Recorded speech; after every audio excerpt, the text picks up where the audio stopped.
Support for Arkansas Week provided by the Arkansas Democrat-Gazette, the Arkansas Times, and KUAR-FM 89.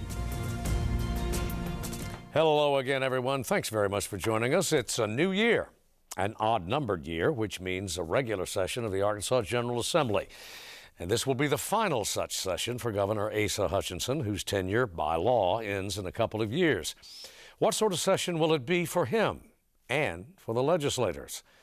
For a preview, we're joined with the leaders of both chambers, Representative Matthew Shepard of El Dorado, the returning speaker, Senator Jimmy Hickey of Texarkana, the new president pro tem. Gentlemen, thanks very much for being with us. And I'll open it up to whomever. Mr. Hickey, we'll begin with you. Okay. We have got an odd situation here forced on us by COVID-19. So in that regard, it is going to be a very difficult session, or is it in terms of the logistics of just having a legislative session? Well, I think it would have been a very difficult session, but Speaker Shepard and myself, we have literally been working for the last 4 months with our Senate staff, the House staff, and our Bureau, along with the Secretary of State. And we've developed a very detailed set of procedures that's basically 9 pages long. We've tried to think of every detail to just make sure that, as Speaker Shepard and I had said, that we started with the base. Our two things with the base was that we would want to make sure that our staff, the public, and our members were all safe, while at the same time providing the community input, make sure that we have public participation that each session dictates. Well, yeah, Mr. Speaker, over to you, because as the pro tem indicated, it's going to be, at a minimum, it's still going to be awkward accommodating both public, the lobbyists, those with interest before the General Assembly. Have you got it worked out, do you think? I think we've got a good plan. As with anything else, I think you have to when we get here, we're going to have to monitor and adjust as needed. These are unprecedented times. We all know that.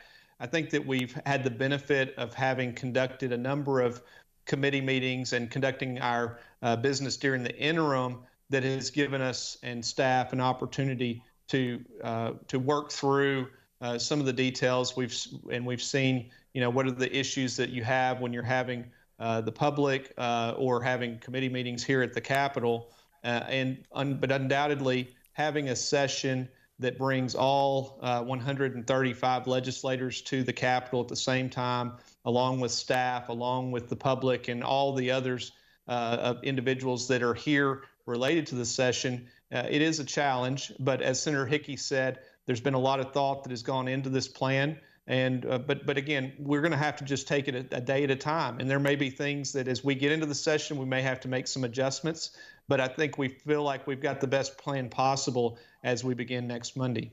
Well, gentlemen, to both of you, and Mr. Speaker, we'll begin with you. This question would have, I would think, have been unthinkable just a few short years ago. But we had scenes from another capital, the U.S. Capitol, only this past week that suggests how fevered these times are politically, how high emotions can run, out of control even.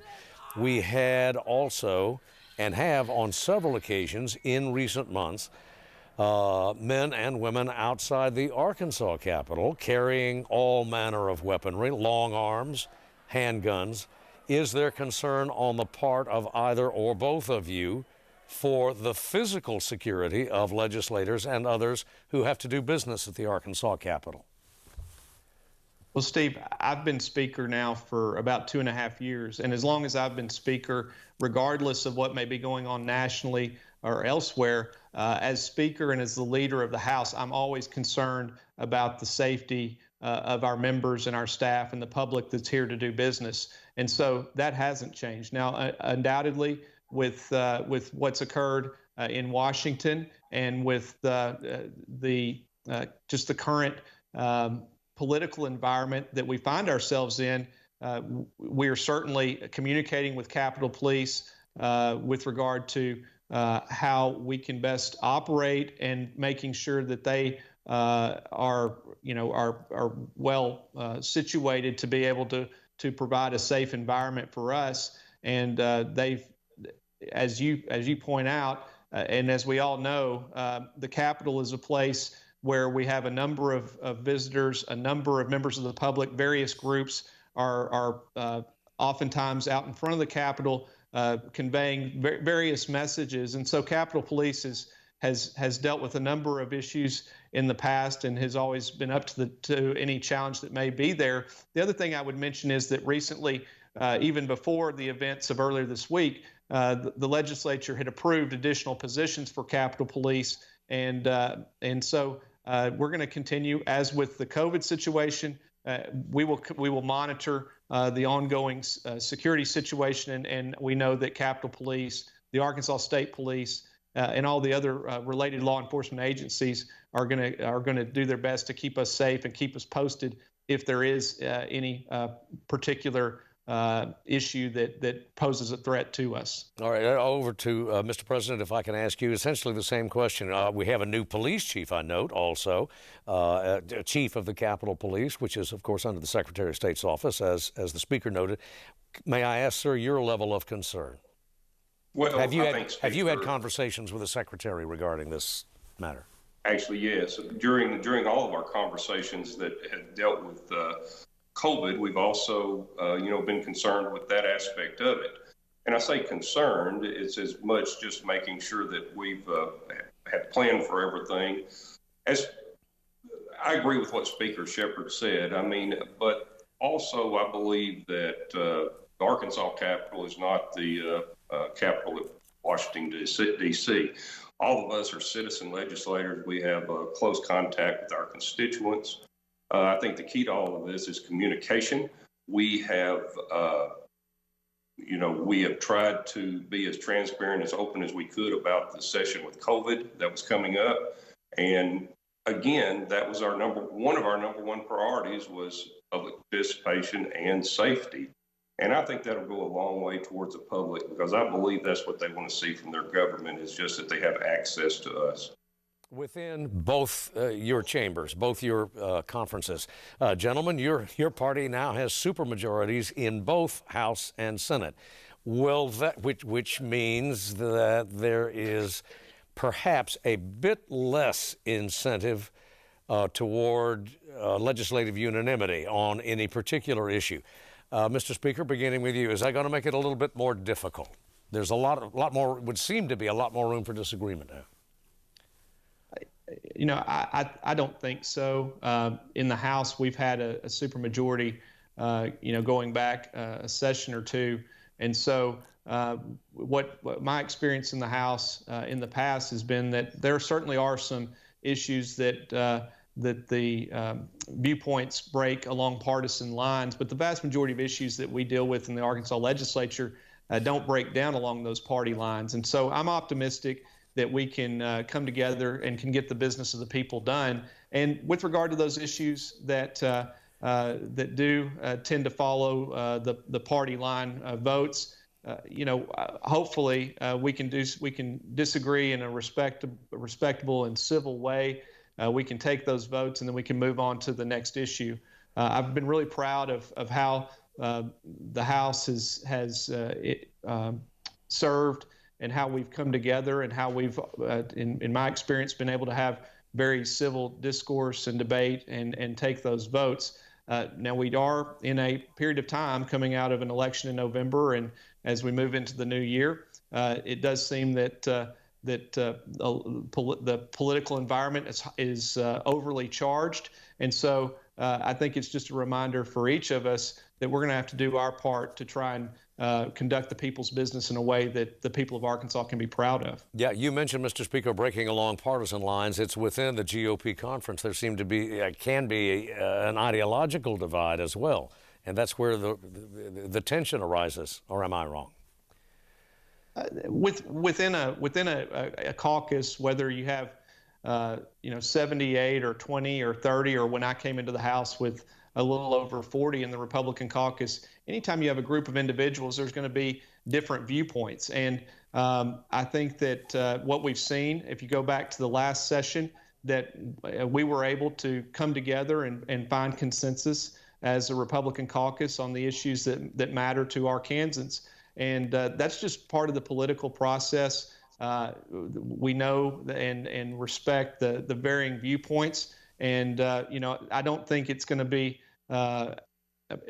with regard to any member, there can always be a disagreement. But I think that I'm optimistic that as a Republican caucus that we're gonna find common ground, and that we're gonna be able to promote an agenda that is beneficial to all Arkansans. Yeah, Senator Hickey, Mr. President, you have had some disagreements in your chamber that really, frankly, verge on the personal of late. Is that going to be? How's that going to impact the session? I don't see where it's going to impact it any more than normal. Of course, a lot of that stuff sometimes gets reported out in the press, and I understand that, that's what makes news.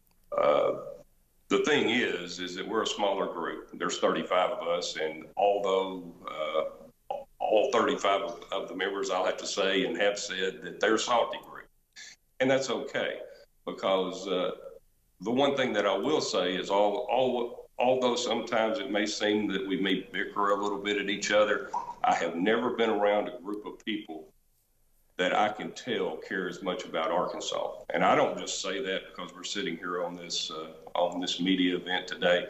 They really do care about Arkansas. And yes, we're going to have some disagreements on this, and we're going to have some disagreements on that. However, that's what government's about. And it's my job and the rest of the senators' job to find that balance and to create that legislature, the bills and that we need to do that's going to balance what the constituents in the state of Arkansas want. Yeah. Back to the Speaker, if I may, sir. There have been some rumblings around the Capitol that perhaps you are perceived by some members of your caucus as a bit too mainstream, a bit too moderate. Could you comment on that? Well, you're not aggressive enough in dealing with the administration, with the executive anyway. Well, I think that each of us have our own styles of dealing with issues. As you know, I'm an attorney. I've been practicing law for almost 20 years. So I certainly don't have a problem with debate, discussion, and having a disagreement. Now, I think it's fair to say that I'm not one to try and air those out in the headlines or in the press. I prefer to have discussion on a one-on-one basis, and I think that that's what the membership appreciates. And I think that in my dealings with Governor Hutchinson, or whether it was with the Senate, with President Pro Tem Hendren, or with regard to Senator Hickey, who I have a great relationship with, just because it may appear that I get along with people doesn't mean that we can't have disagreement and that we can't work to find common ground on those disagreements. And, many people have said that the session 2 years ago was the greatest we've ever had. And I tend to agree, but I think that it's not a credit necessarily to me, it's a credit to the membership. And so I think that it's for us as leaders, we set the tone.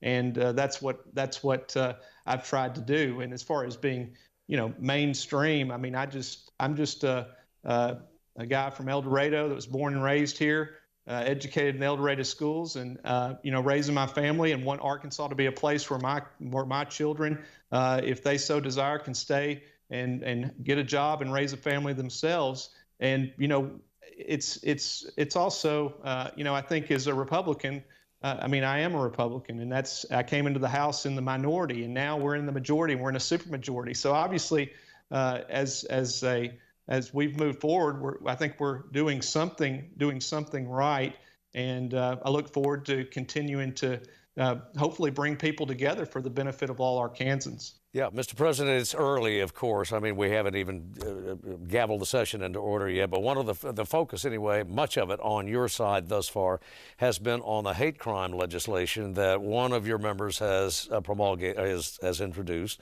open opposition by some members, and you have voiced some skepticism of it. And this is something that the administration, Mr. Hutchinson apparently, would very much like to see enacted. So what's the lay of the land? Well, and I've been saying this over and over. It is a hard thing to understand.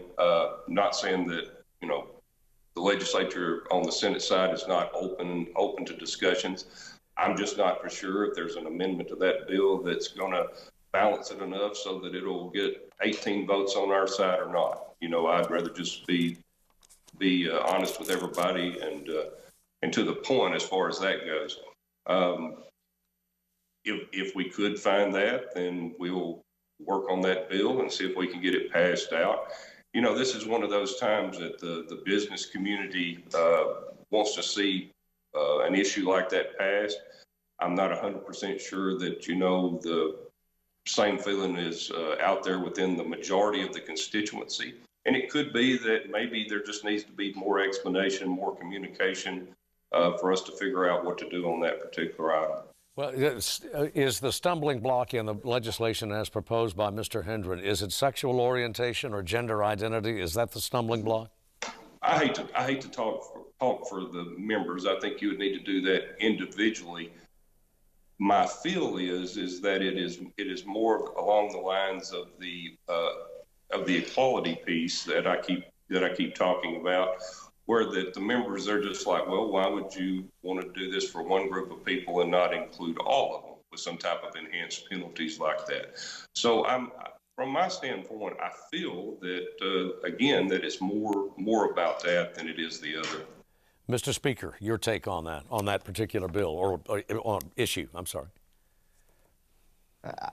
I think that's an issue that it's obviously going to be brought up. I think it's an issue that with everything else going on, and of course there was a lot of discussion. This issue has been out there and discussed some during the interim, but I think that's an issue that we're just going to have to get into session when all 135 of us are here at the Capitol. There's a lot of different opinions on it. There's many that support, I say many.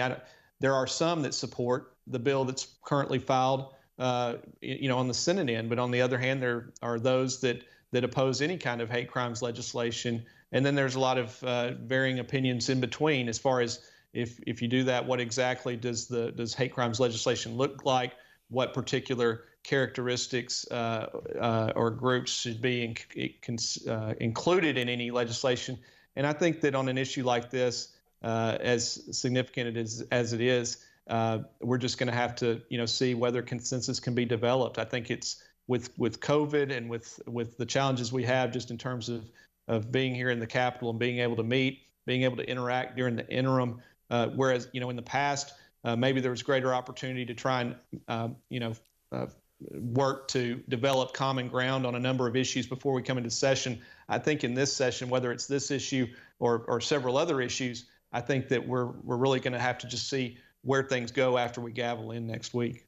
Well, we'll stay with the Speaker for just a moment, sir. Although I want to put it to both you gentlemen, but there has been a significant pushback in the interim between sessions or in the last year about Mr. Hutchinson's use of his executive authority in dealing with COVID.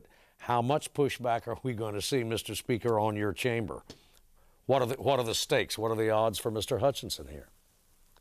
I don't know that I'd consider it, as far as the session goes, whether you'd consider it to be pushback. I think that there's going to be there'll be various bills that will be filed. I know one of the things that's been discussed about trying to involve the legislature when you have a statewide emergency or an emergency that is affecting a large part of our state, and giving the legislature some input into the continuation of that type of emergency and the possibility of directives and mandates that are attached to that type of emergency. I think that's a discussion that can be had. I think it's a discussion that should be had during the regular session. There were those that wanted us to come into special session to try and address with some of these issues.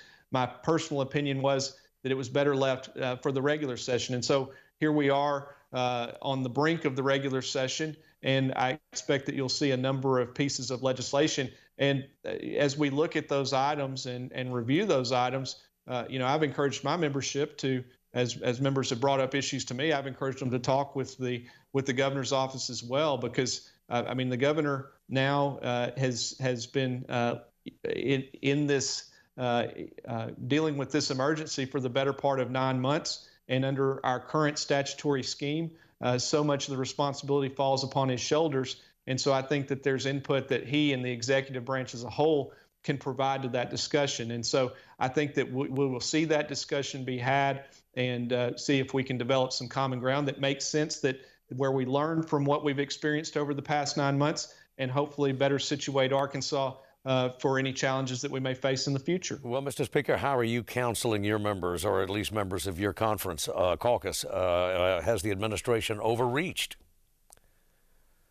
You know, as I evaluate, I mean, there just as with any individual or any of our members, there are things that have taken place that maybe I personally don't agree with. But as this unfolded over the course of the last 9 months, and as members and the press and others would ask me about some of the actions that have been taken, when you look to current Arkansas law, that's what the law provides, and a previous legislature has set that in place. But I would say that probably the idea of a statewide emergency, a global pandemic that would go on for the better part of 9 months and counting, that would force the closure of schools, that would lead to restrictions on travel globally and otherwise, is probably not something that was high on the mind of those legislators, I believe, back in the 70s when these statutes were originally passed. And so now we have an opportunity to learn from what we've been through. Senator Hickey and myself, along with other members, have discussed this quite a bit. And Senator Hickey is one that is always reminding us as well that as we look at what changes to be made, we have to keep in mind, you know, we can't necessarily anticipate what that next challenge or issue or emergency might be. And so we have to be very careful as we consider any changes to make sure that there are no unintended consequences that weaken our ability to respond to emergencies that may present themselves. Well, let me go to President Hickey. Sir, have you, your chamber or the legislative as a whole, have you been given adequate opportunity to advise and consent? As with the governor, again, I think Speaker Shepherd said it the way that it was. I mean, there might be some things that, you know, we think that we might have done different or whatever, but I also have to look at that, you know, whenever you're sitting in the governor's shoes and you're trying to make those decisions, you know, those are not easy decisions. I mean, whenever you're sitting there trying to keep the public safe, but make sure that your business community is going to operate the way that it needs to, you know, everybody can be that sideline quarterback or whatever you want to call it. As far as I do believe that, I know there will be legislation that comes out on that. As the Speaker said, we've worked with some of the members on trying to get that right. From my standpoint, the one thing that I have asked, you know, the members who are working on that is that I want us to be sure that we think like the founding fathers would have thought. You know, let's just don't be focused on what has happened during this pandemic. Let's think that through to make sure that in the event 10 years from now, 5 years from now, 30 years from now, when that legislation has just been sitting there and you have an executive who has to use it, that we have not limited it so much that our government could not operate. Because again, we don't know what could happen in the future to the extent that maybe the legislature could not get down here. Possibly that even the executive himself was not there. So again, we're trying to work with those members and think that through and do our due diligence to make sure that we get that right, not just for what we're dealing with now, but for the future and many years to come. Well, a couple of minutes remaining, gentlemen, and I wish we had more time, but Mr. President, we'll stick with you. Arkansas Works is going to read. You got a budget coming up. Obviously, this is something that the administration needs very badly. What's the outlook for Arkansas Works, Mr. President, in your chamber? Well, I'll have to say this: in the past with Arkansas Works, you know, it's always been that's been a controversial issue. I am going to have to give credit to DHS this time. They have actually developed a plan, and they've disseminated that plan to the membership. They've had multiple conversations with members to show them the different options that would be available based on, if you did this or if you did that. I believe that with the work that they've done, and they've really done a good job this time. I can't say they maybe have done that good in the past, but they have really done a great job this time putting that together, and I think that'll go a long way to help the membership make the correct decision as we go forward with that. All right, Mr. Speaker. I would agree with Senator Hickey. DHS has done a very good job in working with members, in hearing the concerns of members, of answering questions. And that's really something that goes back even 2 years ago when it wasn't necessarily directly up in the General Assembly, but there's always issues surrounding it and the appropriation. DHS had indicated at that point that they really wanted to work with the legislature as we move forward into the 2021 session.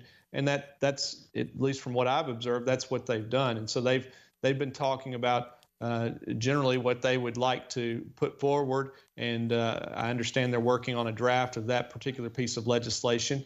And so I feel like we have a great opportunity to find consensus on that issue. But I do think that dialogue, as with virtually everything else around here, dialogue is a real key to having the type of success that I hope that we have here. Got to end it there, gentlemen, because we're simply out of time. Mr. Speaker, Mr. President, thanks very much for being our guest. Come back soon. Thank you, Steve. Thank you. And we'll be back next week. Thank you for joining us.